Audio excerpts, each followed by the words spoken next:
ليه في واحدة بيبان عليها ان هي حامل من اول الحمل، وواحدة تانية بتقعد لاكتر من نص الحمل كل اللي يشوفها مش باين عليها ان هي حامل؟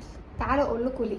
الموضوع كله ببساطة ليه علاقة بالميكانيكس بتاعة الجسم قبل الحمل. العمود الفقري بتاعنا من اول فوق، من اول الفقرات العنقية لحد تحت واخد كيرفات، هو مش نازل قطعة واحدة. وكمان الحوض بتاعنا نفسه بيتأثر بالكيرفات بتاعة العمود الفقري، لو مترحل يمين شوية مترحل شمال شوية، يلف لقدام يلف لورا، يبقى نازل مايل كده من جنب وطالع من جنب او العكس. كل ما كانت الميكانيكس بتاعت الجسم مظبوطه، الكيرفات بتاعت العمود الفقري مظبوطه، الحوض في مكانه مش مترحل يمين ولا شمال ولا قدام ولا ورا كده في النص، والدنيا كلها مظبوطه، كل ما بقول ان الشخص ده هيلثي اكتر. الطبيعي ان انا عندي الفقرات العنقيه والفقرات القطنيه بتبقى واخده اللوردوت الكيرف، وعندي الفقرات بتاعه الصدريه والفقرات بتاعه العجزيه والعصعصيه واخده كيرف الكيفوزس. الزوايا بتبقى بدرجه معينه بقول عليها ان هي طبيعيه، لو زادت او قلت عن الطبيعي بيحصل عندي مشكله. ووضع الحوض نفسه بيتاثر زي ما قلنا بالكيرفات نفسها بتاعه الظهر، كل ما كان عندي مشكله او كيرف قليل قوي او كيرف زياده قوي،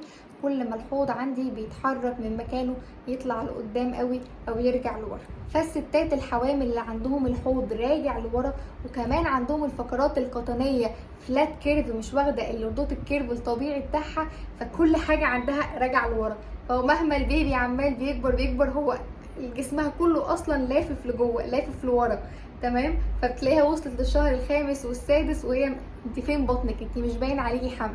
والعكس البنات اللي عندها اللوردوت الكيرف بتاع ظهرها عالي وكمان الحوض لافف عندها لقدام، هي اصلا ماشيه ببطنها، فبمجرد ما البيبي عمال يكبر كل ما بطنها عماله تطلع بره زياده ويبان عليها الحمل اسرع. وكل واحده من دول بتشتكي طول فتره الحمل من اعراض في الالم واوجاع في اماكن مختلفه عن التانية. وطبعا كل ما كنتي عامله حسابك قبل الحمل بفتره ان انت تاهلي جسمك وتروحي تعملي فيزيوثيرابي علاج طبيعي، ان انت تاهلي جسمك وتاهلي الميكانيكس بتاعت جسمك ان انت تحملي وتكوني كل ما كانت فتره الحمل اسهل والطف. علشان كده دايما بنقول للست قبل ما تحملي ب6 شهور لازم تروحي تعملي علاج طبيعي، لازم تظبطي الميكانيكس بتاعه جسمك على الاقل قبل الحمل ب6 شهور، لان معظم الاوجاع اللي بنحس بيها طول فتره الحمل بتكون بسبب الميكانيكس الغلط اللي هي اساسا معايا من قبل الحمل. كل ما انا عماله ازيد في الوزن على ميكانيكس غلط، كل ما انا توزيعه وزني على جسمي بتنزل غلط، كل ما انا بحس بوجع زياده، وحطي عليهم بقى